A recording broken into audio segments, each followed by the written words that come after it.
Bonjour à tous. Récemment, le syndicat Force ouvrière de Sevran, FO, a publié un communiqué dans lequel sont dénoncées les conditions indignes dans lesquelles le personnel de la ville est contraint de travailler. Voici ce communiqué. Inacceptable. Des conditions de travail intolérables pour les ATSEM et les enfants dans les écoles de Sevran. Le syndicat Force ouvrière des communaux de Sevran exprime son profond mécontentement face à la situation insoutenable qui perdure dans les écoles, au centre municipal de santé et dans certains bâtiments municipaux de notre ville. Depuis plusieurs mois, nous alertons la municipalité sur les températures glaciales qui règnent dans les établissements scolaires. Malgré nos multiples interventions et courriers, aucune mesure sérieuse et durable n'a été prise pour résoudre ces problèmes. À l'école Anatole France, les températures extrêmement basses ont duré plusieurs semaines jusqu'aux vacances de fin d'année 2024. Aujourd'hui, la situation se répète à l'école Claude Bernard et à l'école Jean Perrin, où la température dans les classes avoisine les 8 degrés. Face à ce froid insupportable, certains enseignants auraient même conseillé aux parents de garder leurs enfants à la maison car les conditions sont devenues dangereuses pour leur santé. C'est scandaleux, car ce froid intense touche aussi les personnels éducatifs, notamment les ATSEM. Ces agents, qui jouent un rôle essentiel dans l'accompagnement des enfants, se retrouvent exposés à des conditions de travail extrêmement difficiles, mettant en péril leur santé au quotidien. Il est inacceptable que des agents publics au service de la communauté soient contraints de travailler dans de telles conditions. De plus, ce matin mardi 21 janvier 2025, au centre municipal de santé, le personnel fait face à des températures bien en dessous des normales minimales, rendant les consultations, notamment en pédiatrie, particulièrement problématiques. Le froid extrême a poussé le personnel à déposer un droit de retrait, considérant que la poursuite de l'activité dans de telles conditions est dangereuse et irresponsable. Les ATSEM, les enseignants, le personnel de santé, comme l'ensemble des agents de notre ville, doivent pouvoir exercer leur métier dans des conditions dignes, respectueuses de leur santé et de leur sécurité.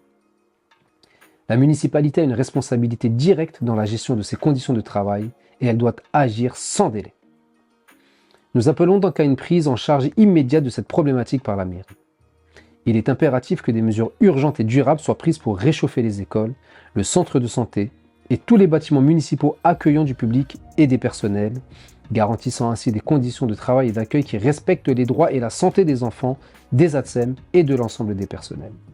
Nous continuerons à nous battre pour que cette situation intolérable cesse et que les agents territoriaux et les enfants de Sevran puissent évoluer dans un environnement sain et sécurisé. Signé le syndicat FO des communaux de Sevran.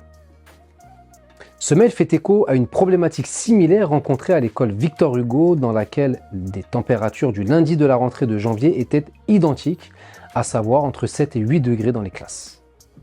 Le chauffage aurait été rallumé le matin de la rentrée après avoir été coupé pendant le temps des vacances scolaires. Pourtant, il est dit que gouverner, c'est anticiper.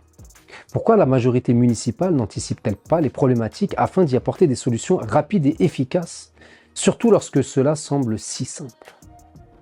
Cette problématique a également été présente pendant plusieurs semaines au gymnase Baquet dans le quartier des Baudottes, au sein duquel de nombreuses activités sportives ont dû être annulées, les conditions ne permettant pas d'accueillir nos enfants sportifs dans des conditions dignes. Pour certaines familles, la pratique du sport est essentielle au bien-être physique et psychologique des membres de la famille. Certains vivent déjà dans des conditions indignes dans leurs appartements, avec des moisissures, l'absence de chauffage, des travaux avec des changements de fenêtres en plein froid. Le sport permet parfois de s'évader de ce quotidien provoqué par certains bailleurs peu scrupuleux contre lesquels cette même majorité n'utilise pas les moyens légaux dont elle dispose pour faire respecter la dignité de ses administrés. Des Sevranais ont froid chez eux. Ils ont maintenant froid au sein de certains équipements du service public que la majorité municipale semble incapable de gérer de manière efficace. Si certaines problématiques sont inévitables, mais doivent nécessiter une réaction rapide à la hauteur du service public, la municipalité n'indemnise jamais, à notre connaissance, les personnes victimes de ces préjudices liés aux bâtiments communaux. Je plains également le personnel du service des ressources humaines qui en été travaille dans une chaleur insupportable du fait des matériaux de la bâtisse. Travailler sous la tôle métallique en pleine canicule, je vous laisse imaginer. Je tiens ici à féliciter les agents du personnel communal qui, malgré ces conditions parfois inacceptables, restent dévoués à la mission de service public qui est la leur et qui, malgré la possibilité d'exercer leur droit de retrait, restent pour accomplir leur mission au service de la population. Il faut donc saluer ce courage, ce dévouement et cette grande solidarité au service des Sevranais. Même la jeunesse a interpellé le maire au sujet des problématiques de chauffage lors de la Convention citoyenne de la jeunesse du 11 janvier 2025.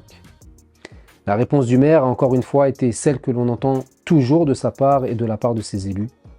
On travaille avec les bailleurs, on les rencontre, nous sommes au courant des problématiques, c'est difficile, etc.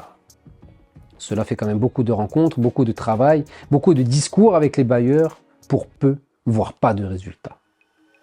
Pourquoi donc ne toujours pas vouloir utiliser le volet coercitif pour contraindre les bailleurs à enfin respecter la dignité de nos concitoyens? Le dialogue, oui, s'il porte ses fruits.